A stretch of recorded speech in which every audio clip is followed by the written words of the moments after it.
Good afternoon, everyone, and welcome to a special virtual event for the Frontier College Lieutenant-Governeur's Summer Reading Camps and the launch of its annual report. My name is Joe Siegel, and I'm a staff member here in the Office of Lieutenant Governor of Ontario. I'll be serving as your MC this afternoon. Please note that our event is being recorded and will be posted online. Just the panelists you see now are being recorded, so don't worry, your camera's not on. The event also features live closed captioning. You can enable the captions by pressing the CC button at the bottom of your screen. I would like to begin in earnest by recognizing that while our event is taking place both everywhere and nowhere simultaneously, the Office of the Lieutenant Governor is situated on lands that have been stewarded and shaped from time immemorial by Indigenous peoples. I want to recognize in particular the Anishinaabe, the Haudenosaunee, the Huron-Wendat, the Mississaugas of the Credit First Nation. This event is usually held in person at Queen's Park, but through the power of technology, we're all connected virtually. And today you'll have the opportunity to hear from speakers across the country, from Toronto to Sandy Lake First Nation to British Columbia. In a few minutes, I'll introduce our host, the Lieutenant Governor, after which you'll hear from Stephen Fall and Suzanne Anton of Frontier College, followed by Angela Ferguson from TD Bank. We'll then have a panel discussion and Q&A featuring the Honorable James Bartleman and a few other special guests who will be introduced later.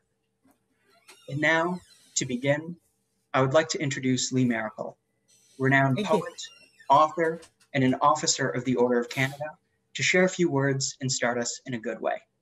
Lee Miracle? Thank you. It's such an honor to be here and to do this for you. I want to bring your attention to a concept we have, and I'm sure Bartleman will recognize it, the concept of bringing together the good minds. And we have here people of very stellar and high-ranking people in Ontario that are coming together and bringing their good minds and discussing a report on the summer camp. I also am a literary person, and the good mind that I bring to my literature is the original story of the Stalo people or the Salish people, and try to retell it what we call different but the same. You retell it as though it were happening today. So my novels are actually based on very, very old stories. Some of the mythology that goes along with Indigenous people, and I want to mention this so that we can all have a clearer mind about us, is that we came from Asia about 15,000 years ago, but they're finding our bodies at the bottom of the Pacific that are between 40 and 140,000 years old. So that's not a very good picture of who we are. And we also know that when the flood occurred, we went to Asia, and that's how the Dene became connected with the Mongolians. The Mongolians have exactly the same story, as do the Tibetans. And we also are related to the Filipinos, because when the flood happened and the ocean folded in half, we got thrown into the sea, and some of us made it to the Philippines, and then we share story with them.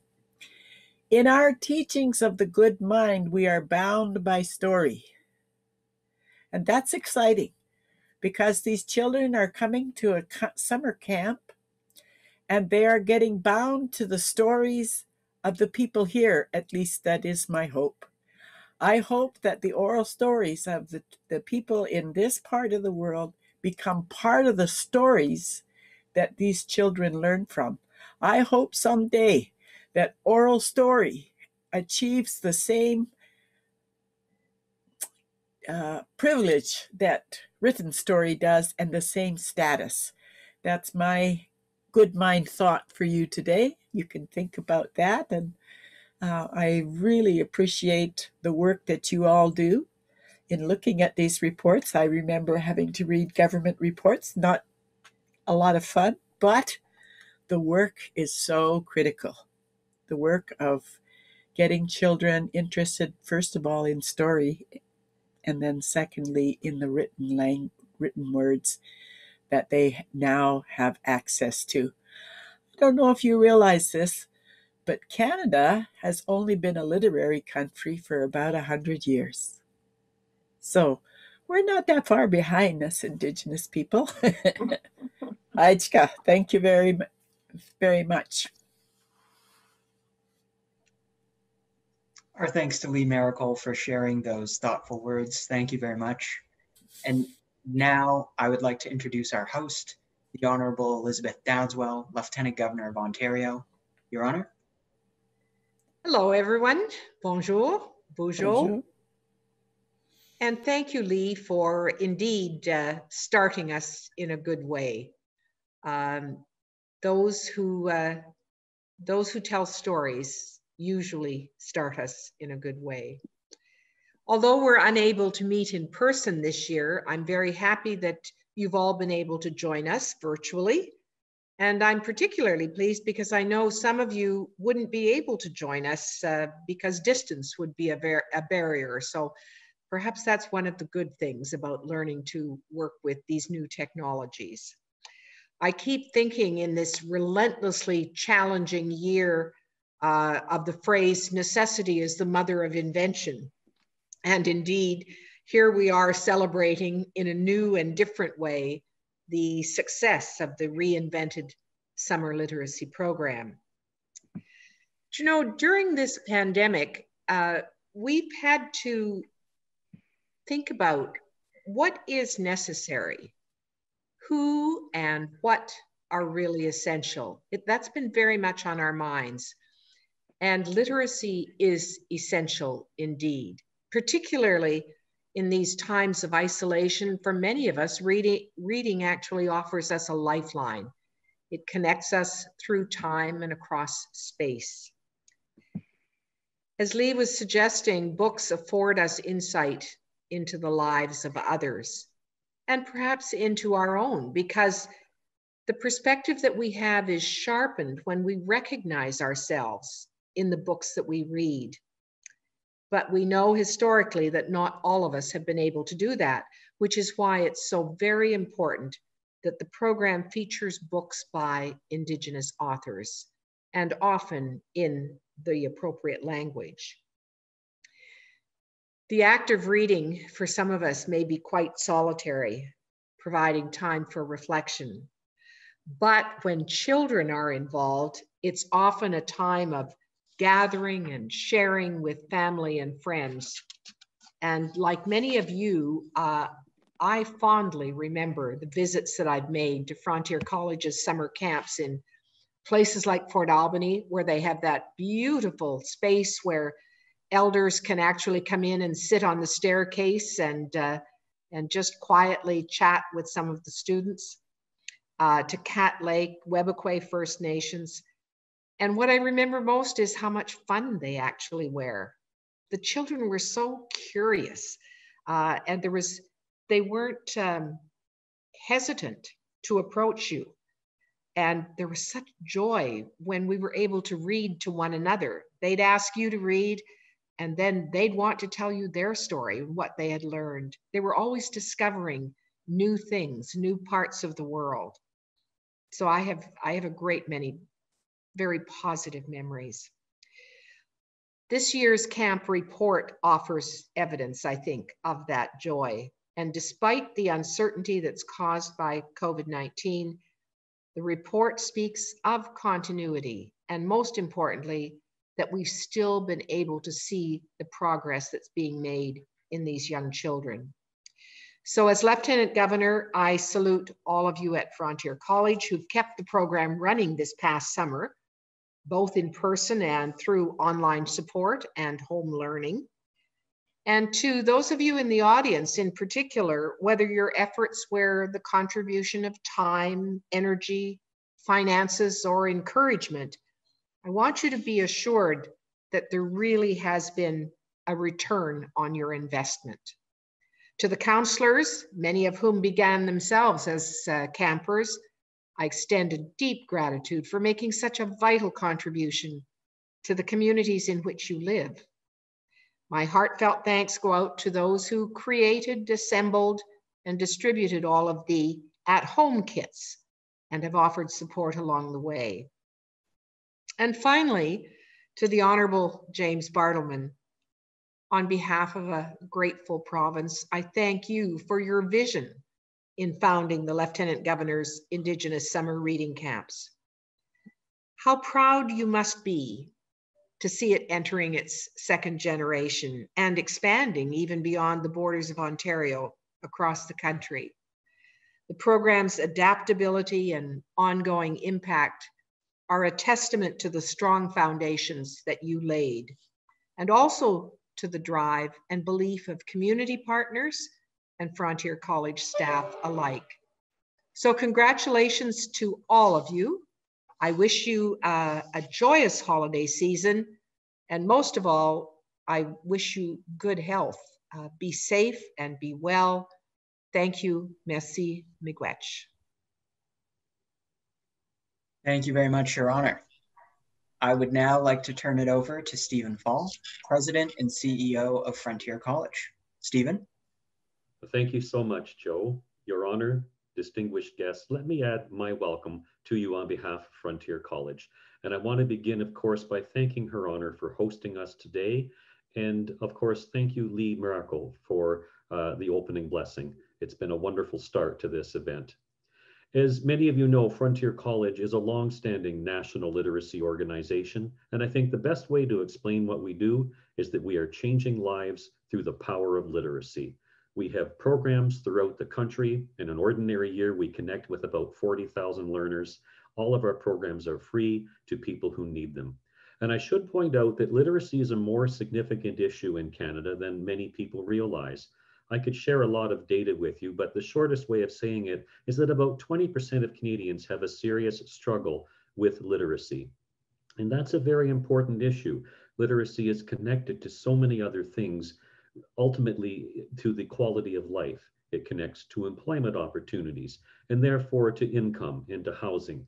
And it connects to healthcare. We know that if a person struggles with literacy, they're more likely to have an adverse health outcome. And that's more important now than ever. Literacy is also connected to being a part of communities, to being able to vote and to sign petitions or to chat or to write, I should say, to a local politician. Again, I could share a lot of data, but I will tell you that the simple truth is that the key to a brighter future for many people is improving literacy. In short, literacy changes everything. Now, until recently, our work was done mostly in person, and like most of the rest of the planet at the moment, we are pivoting to do a lot of work online. You'll hear more about that as well, including how that impacted the summer camp program. But first, let me just say a few words of thanks. First, to Her Honor, the Honorable Elizabeth Dowdeswell, the Lieutenant Governor, for your ongoing and unfaltering support for our work, and to the Honorable James Bartleman.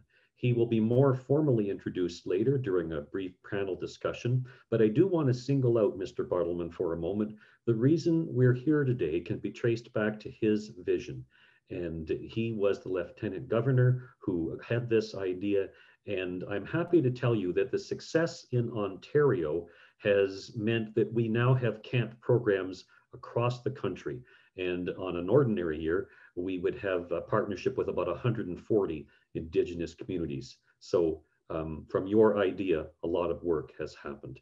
I also want to say thanks to Grand Chief Alvin Fiddler and all of the multiple local chiefs and councils and education authorities who we are grateful to partner with. And I want to say a word of thanks to our funders. Many of these organizations have been with us since the beginning. Many of them have stepped up and offered multi-year support, which is most helpful to us. Of course, our lead national sponsor on the summer camp program is the TD Bank, and we'll hear in a few moments from Angela Ferguson of the bank. And in Ontario specifically, we have a number of major funders, not the least of which the Government of Ontario. And I know there are people who are listening today from the Student Achievement Division and the Indigenous Education Office of the Ministry of Education. Thank you for your long-standing support. Also to Ontario Power Generation, Hydro One, the Elementary Teachers Federation of Ontario, the Ontario English Catholic Teachers Association, and the Power Workers Union. Also, we've been grateful for in-kind benefit or in-kind donations from First Book Canada and Scholastic Classroom Cares. A word of special thanks to our funders this year. We know that you are having your own financial constraints, and yet you've stood with us. You've given us enormous flexibility, and you were very patient as we tried to figure it out, so thank you. You'll hear more from me in a few moments, but right now it's my pleasure to introduce a special guest. Like all charities, we are governed by a voluntary board of directors. We have a spectacular board at Frontier College, and I'm pleased to introduce our board chair today, Suzanne Anton, QC. Suzanne? Thank you very much, Stephen. Your Honor, distinguished guests, it's my pleasure today to bring greetings from the board of Frontier College. And as Stephen says, it is a very excellent board from across the country. And we're honored to be helping you, Stephen, and your team in what you do. I'd like to start by adding my thanks to Your Honor for generously hosting this reception. I'm sorry we can't be there in person, but perhaps on a future occasion. And for your ongoing support for our Lieutenant-Governeur's Indigenous Summer Reading Camp program. And to my fellow British Columbian, Lee Miracle. Lee, thank you very much. Haichka to you and to everyone else here.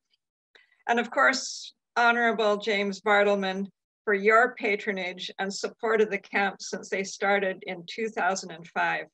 It was your inspired leadership which got us going on this initiative, and it has now become one of our signature programs, and it's a program of which we are very, very proud. As Stephen mentioned, Frontier College is proud to partner with Indigenous communities to offer these summer camp programs, and I would really like to emphasize that it is indeed a partnership. The camps do a lot of things. Your Honor, as you said, fostering a love of reading, how important it is for a child to be able to curl up with a book and read it. Prevent summer learning loss, which of course is always an issue, but I think even more so now when so much schooling has been interrupted. To build the partnerships which we all value and contribute to strengthening our community capacities and resources.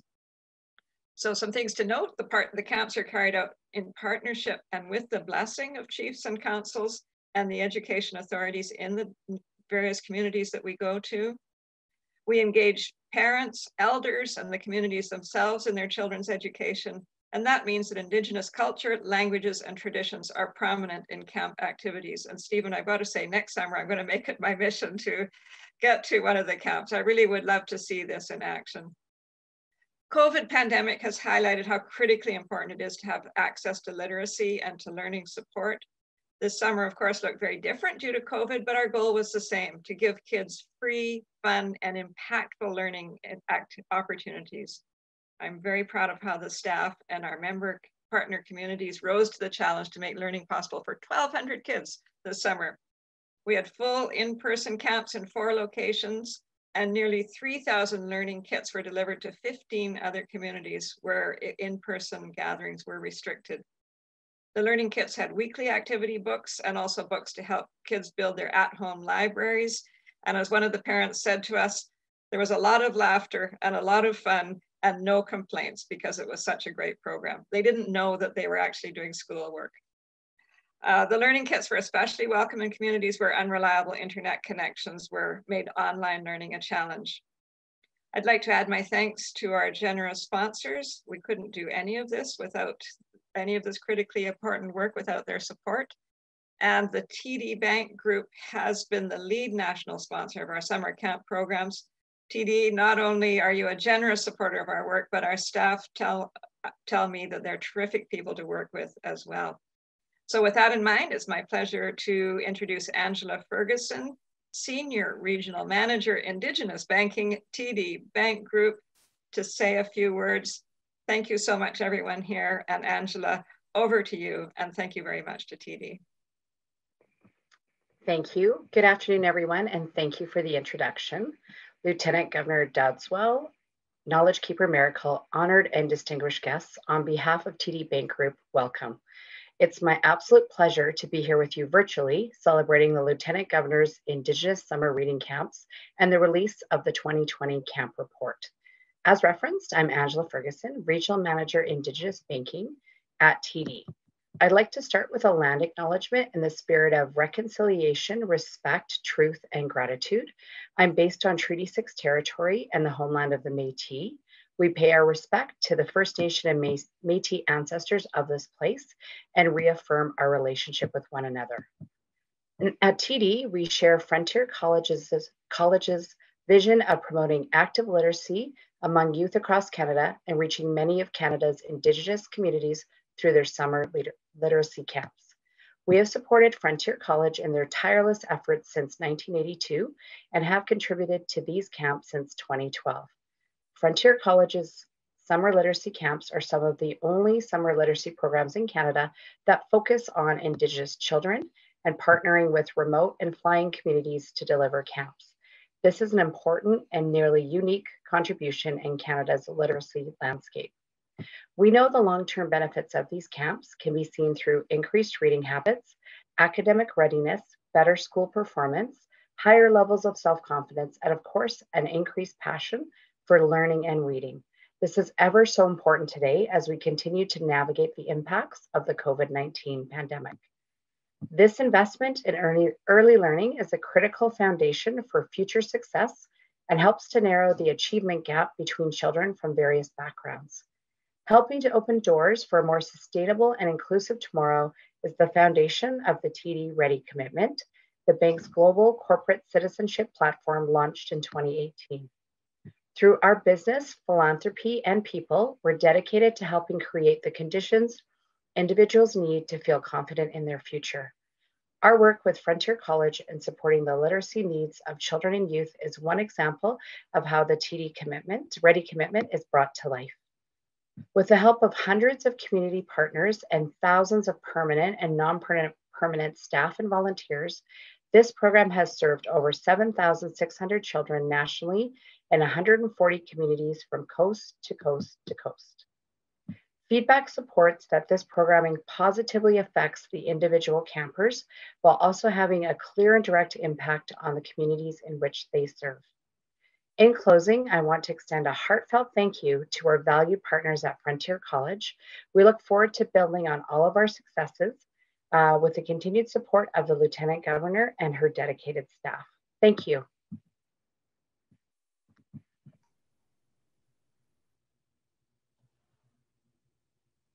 Thank you very much, Angela, for those kind comments. And I want to say thank you to all of our speakers today. And I want to let those of you joining us today know that the 2020 Summer Camp Report will be on our website shortly, and it should be appearing in the chat for you as well. And I invite you to take a look at it and share it. It will include a couple of photos and some details about what we did.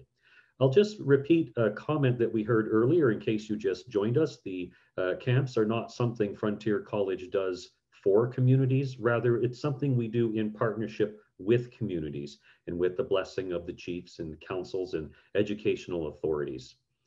We're going to have a short panel discussion now, and most of our speakers are with us live. One had internet issue, which is something we should probably talk about at some point, and that is the challenge it has been during these past few months to reach everyone we want to reach via the internet. But nonetheless, we do have a camp counselor from Sandy Lake who has kindly provided her comments ahead of time by tape. If you have questions for the panelists, we're happy to try and answer them, time permitting, and you can ask those in the chat as well. So I'll just briefly introduce our speakers. First, the Honorable James Bartleman. He was Ontario's first Indigenous Lieutenant Governor, and really, as you've heard already, the person who is the thought process, the driving force behind the summer camp program. It would take quite a while to list all of the Honorable Mr. Bartleman's accomplishments. I will just give you some highlights. He is a member of the Order of Ontario. He received the National Aboriginal Achievement Award for Public Service, and he's been recognized for multiple things, including his efforts to reduce the stigma of mental illness. Also joining us is one of my colleagues at Frontier College, Cathy Mahagan. She is our regional manager in Thunder Bay, Ontario, and it's Cathy's job every year to help coordinate and manage the camps that happen in Ontario. And then, as I said, joining us by camp will be Myrna Linklater, one of our former counselors, or in this year counselor, in Sandy Lake. So let's start with you, Mr. Bartleman. It seems appropriate to start with you. Can you take us back a few years and to tell us what was the idea that you had, or how did you get the idea to come up with the summer camp program? Well, it'd be a pleasure to do that. And as I mentioned a little while ago, it's now been 18 years since I got involved. When I was named Lieutenant Governor back in February 2002, I had no difficulty in deciding what I wanted to focus my attention on in terms of the type of work that lieutenant governors do in addition to the formal constitutional work. And that was in the areas of mental health, anti-racism, and the welfare of Native children. All of those things had direct relevance for me. I, shortly after I was sworn in, traveled to Northern Ontario because that was with the sort of the epicenter of all the bad things happening in the Indigenous world at that time, and to some extent, it carries on today. So I traveled up, and I was shocked to discover that there were no libraries in the schools, or just a few books here and there. So, and as somebody who had made his start in the world by going to libraries, it was something that was just not comprehensible for me. And at the same time, I discovered that there was an epidemic of youth suicide going on that had started in 1987, about 2 or 3 years after the year-round roads went in, and the people were able to get out and see the extent to which they were not welcome in their own country. And I decided that, or I was convinced that there was a lot of goodwill among the non-Native population in Ontario and elsewhere throughout Canada, despite all sorts of signs otherwise.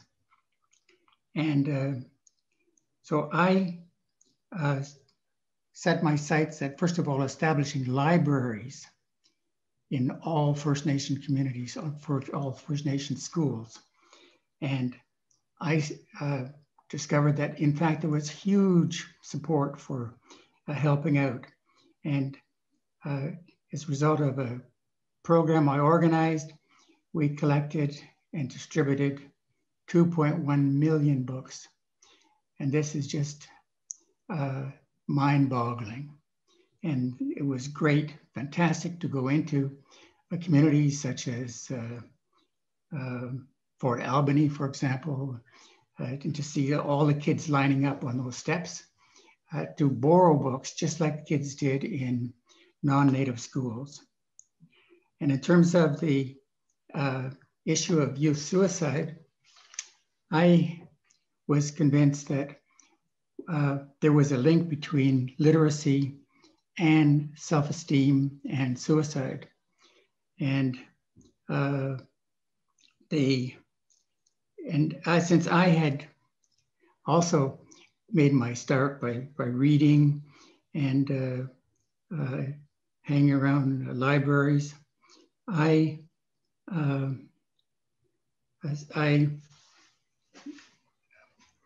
thought I would look into establishing summer reading camps for all the First Nation communities, fly-in communities of Ontario. There was no money, but that didn't deter me. I talked to Frontier College, and you will probably learn this for the first time, the YMCA and Scouts. I said, okay. And I raised $500,000 and said, I have money. I would like you to go into the communities, because they said they'd love to do it. And I would like you to run summer reading camps for Native children. Because what we have to do is build resilience among these kids. And I said, the guidelines are the First Nation communities have to be partners. The First Nations have to provide the accommodation for the counselors. we have to pay the counselors a decent wage. They were university students largely, and and there had to be a visible and active participation by the members of the First Nations with the communities, with the camps. And so away Frontier College, the Scouts and YMCA went, and they went bananas. All that money, $500,000, we're gonna spend every last cent of it. And I said, no, no, no, this has to be a bootstrap operation, just like Puerto Rico back in the old days when they were getting literacy introduced to their country. But I discovered, unfortunately for Frontier, for one of those organizations, members of that organization had been raping, and it was over 100 kids had been exploited by some of the people who had gone in there, not Frontier College. And so I said, this is too much money. And so I selected Frontier College because my dad had gone to Frontier College when he was a day laborer working on the railway back in the 1934, 1935 period. And he always talked about how beneficial it was. And I went with just one person from Frontier College, the accountant. And we flew into all the communities and we looked at the budgets. And I said, the budget has to be capped for every one of these communities after I saw what would have to be spent at $32,000 for the entire operation. And Frontier College said, we can do it. And so I said, okay. Then I went out and I raised funds, and I raised $8 million over a 5-year period. And so I was, in a sense, out of the operations by then, because it was up to Frontier College to make the best use of their money, and they did. And so we're very proud of the fact that Frontier College has done so well, and so happy that the chiefs were so receptive to what was going on, no scandals, nothing, and very happy to learn that the program carried on across the country. Well, it's certainly, thank you for that history, and it certainly has carried on. And as you've heard, it's large in Ontario at the moment and expanded throughout the country. Cathy, let me take just briefly, you can tell us, how did the camps look in a normal year? And then how did they unfold this year, given our connectivity issues and the need to social distance, et cetera? Absolutely. Thank you, Stephen. In a typical year, a day at camp would include group and individual reading time, outdoor physical activity, a healthy snack or a meal. The core foundation of that is supplemented with STEM, numeracy, writing, arts and crafts activities, and further significantly enhanced with community members visiting to provide the cultural and first language activities that are a core piece of the camp as well. This year, of course, it looked very different. It needed to look very different. So when the middle of March came and we realized that we were going to have to do something very different this year, we pivoted very quickly to develop and share with our partner communities a variety of scenarios for camp programming. Communities chose the level that they wished to participate at, and based on their own unique needs and circumstance around social distancing, because that also was different in different communities. So they were able to opt in at the level that they were comfortable with.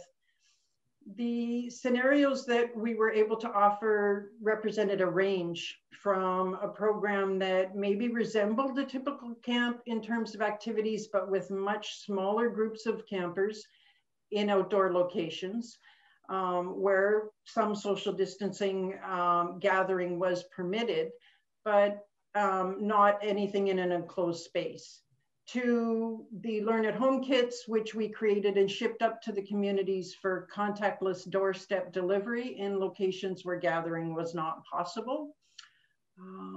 All services this year, we were built upon hiring local community members to only as our staff team to reduce the risk to the community, which would have been a factor had we hired and deployed camp staff from outside the community. So you mentioned hiring within the community. I mentioned earlier that one of our counselors, we had trouble connecting with her via the internet, but she was able to record some comments and send them to us. So we're going to turn now to Myrna Linklater. And in this recording, we asked her to tell us about her involvements with the camp.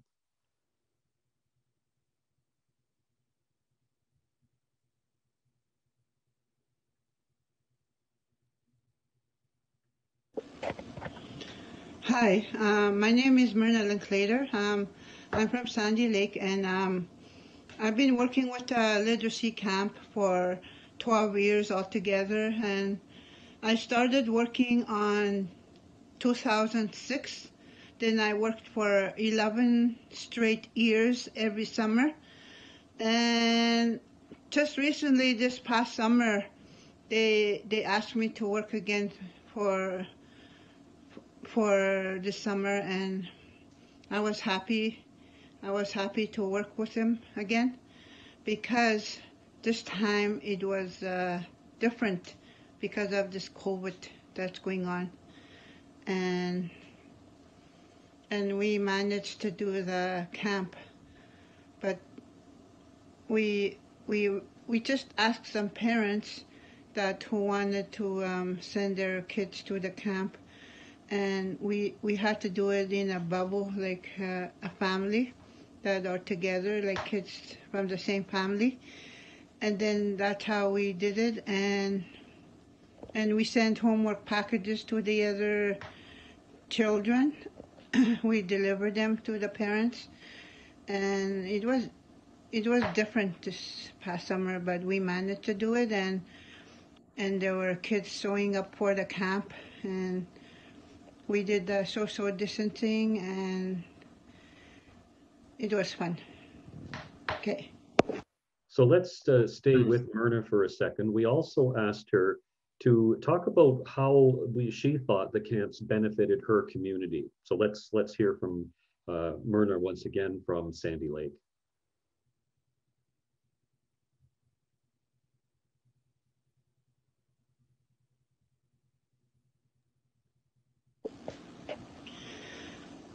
The benefit we get from this program is I see more kids having fun reading, and they're into books. I see kids reading books all the time, and plus what we do in the camp is we play games, like the games that involves in reading, and they like to play games like that, like they have to read all these questions, or they have to read the words, what they have to do, and that's what they enjoy doing when they come to the camp. We try to make it fun and to play some games, and we call it the color wars, and they challenge each other, and those are the older kids, and that's what they enjoy doing. They challenge each other, and they're in groups, and we play all kinds of different games involving reading and writing. So we try to improve for kids to read and to write when they come to the camp. And usually the parents ask me, when is the camp, or is there going to be a camp? And they're interested in coming to our camp. And that's what's important, is for the kids to read. And that's what benefits the children here in Sandy Lake. Tremendous. Thank you for those comments. We'll return to Myrna in just a moment, but Cathy, I thought I would just take a second and ask you. Myrna was talking about the benefits to the community as she perceived them, and I'm delighted to hear everything she said. How do we go about evaluating the camps to make sure that they're all doing what they should? Absolutely. Thank you, Stephen. We have built into the program a robust data collection system that includes things like attendance, how much time is spent reading or on activities like numeracy, STEM, or writing, for example. That gives the quantitative metrics that tell us we're indeed meeting our targets in terms of quality programming. Additionally, we do extensive surveys collected from parents, community leaders, and educators, campers themselves, and camp staff. That's the qualitative metrics that we rely on to not only capture how highly the camps are thought of at the community level, but also how important they are to supporting students through the summer months and over time, incrementally increasing academic success. And just briefly, what is your evaluation work showing us?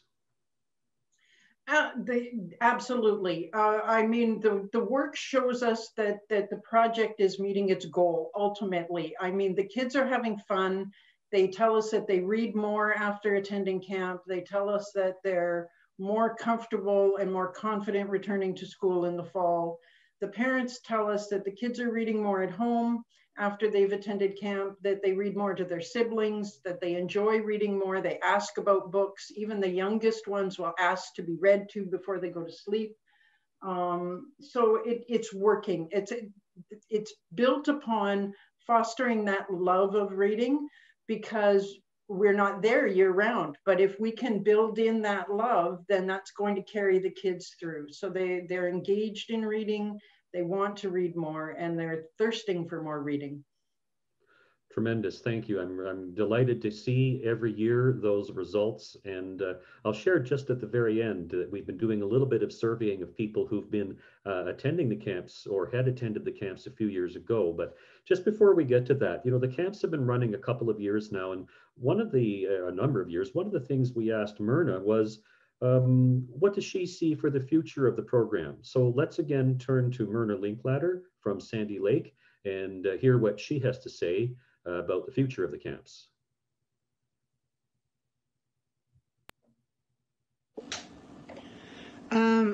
I encourage the Frontier College to keep doing the summer camp, because it is important for the children to learn and to do activities and to do more writing. And I always hear the parents saying if there's going to be literacy camp, and the kids are looking forward to it, like they know there's a camp every summer, and they do look forward to it. And I encourage the Frontier College to keep doing the literacy camp every summer. Thank you. Thank you. We really couldn't do this without our counselors, and we very much appreciate Myrna and others this year stepping up to help us out. In many years, we have a combination of Southern and Northern counselors who work on the camps, and I believe that was part of Mr. Bartleman's vision, and that wasn't possible this year for obvious reasons. So we were very grateful that in many of the communities, we had people who we'd already worked with in the past and were willing to step up. So before we do anything else in terms of answering questions, Mr. Bartleman, let me give you, I guess, the last word for this segment. You heard Myrna talk about the future there a little bit. What is your hope for the future of the camp programs? My hope is that it will be possible for Frontier College to be able to step up and help fill a gap which has been created by the coronavirus, and the gap that is left by not being able to provide more than probably 20%, 25% of what you normally do. And perhaps to look and see, is there an opportunity to get involved in things beyond or different than what you're already doing as a result of time going by. And I would just like to make a reference to two other programs that I got started.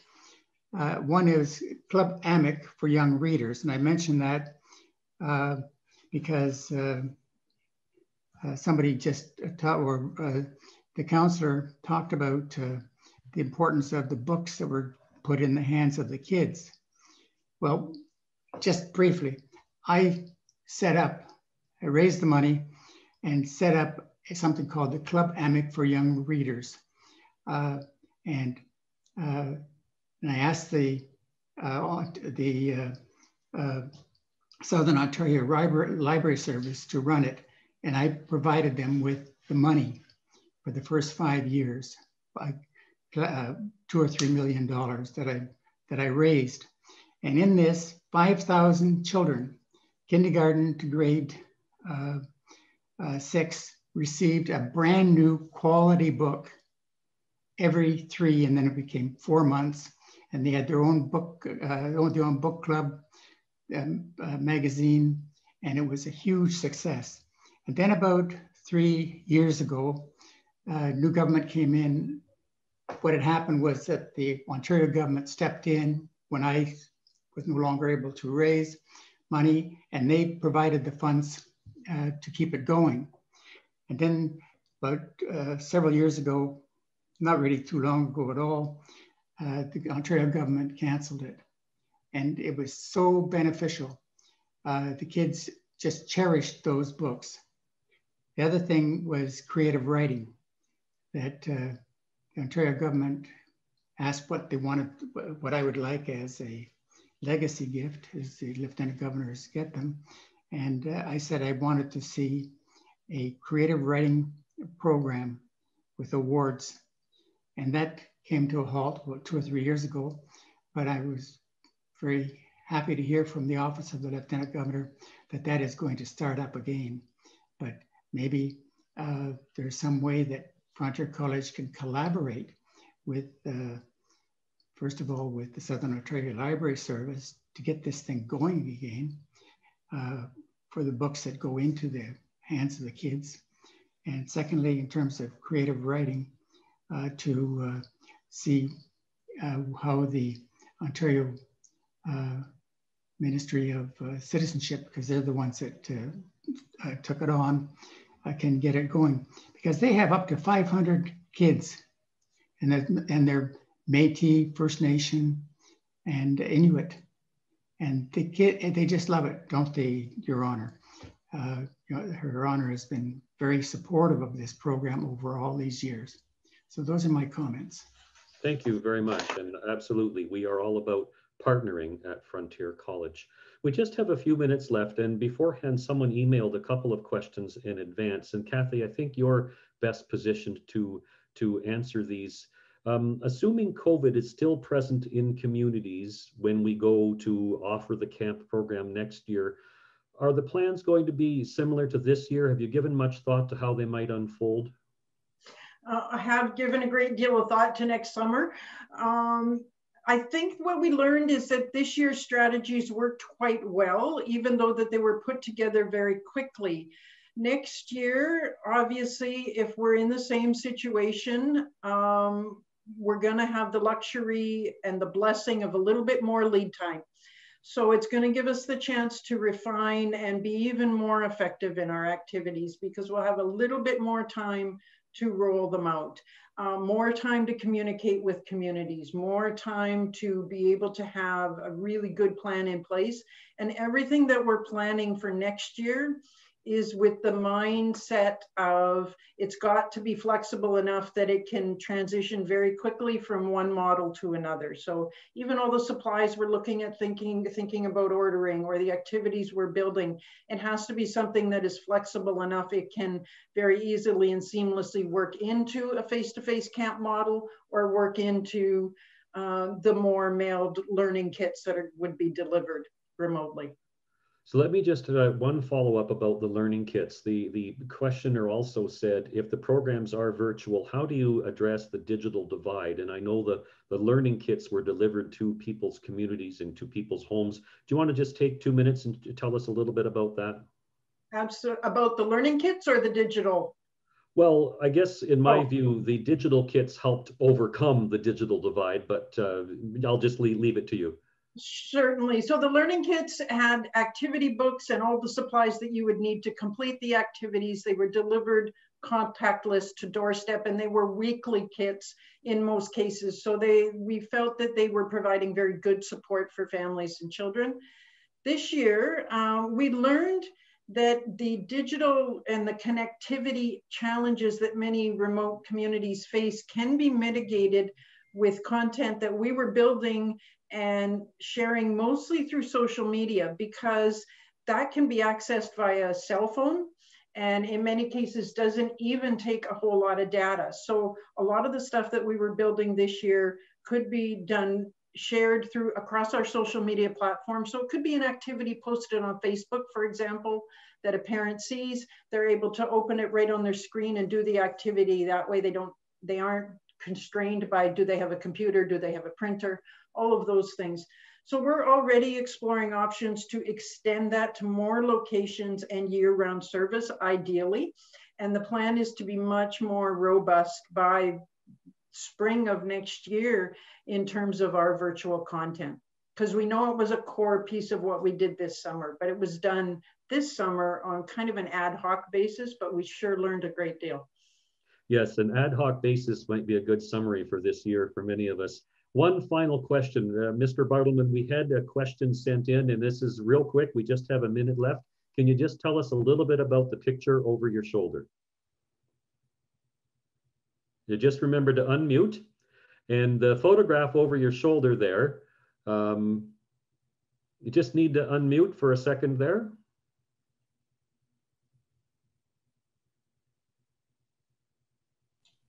There you go. Okay. Yep, perfect. Can you just take okay? Well, I'm delighted to point out this picture here. In the very first year of the camps, volunteer journalists and photographers came up to visit the camps and to make a record of it and to help me in the fundraising. And this is the one I really cherish. And that's me making a fool of myself, which everybody has to do every now and then. And the kids making fools of themselves. And I put this up here, and it reminds me of all those good old days when I was working and being able to go up north and make a bit of a contribution. Tremendous. Well, that's lovely. I'm going to close it off at that. I will just say in closing, first of all, thank you to everyone. And I mentioned earlier that we are starting to do some analysis of the long-term impact. I will just tell you in passing, it's quite significant. You know, we asked people who attended camp back in 2017 what they thought. 71% of them said it really helped them be more confident that they would graduate from high school. And we asked people who attended a few years ago. These are folks who attended camps 2 or more years. And we asked them, you know, how it helped them. 97% said it helped them to like reading. 98% said it helped them to like going to school. And just over 90% said it helped them to do well at school. So the final thing I will say is that we now have instances where former campers have their own children. They're sending them to camp. That's the best recommendation I can think of. Joe, I thank you in her honor for hosting, and I'll turn it back to you. Thank you, Stephen, and thank you to all of our panelists. Ladies and gentlemen, that brings us to the end of today's event. You can find out more information about the work of the Lieutenant Governor at lgontario.ca. And as Stephen mentioned, you can find the link to the camp's annual report in the chat. Please make sure to follow Her Honor and Frontier College on social media to continue this conversation online. Those links are also in the chat. Thanks again, and have a wonderful day. Thank you. Thank you very much, everyone. Thank you. Thank you, Your Honor. Thank you. Goodbye, everyone. Bye.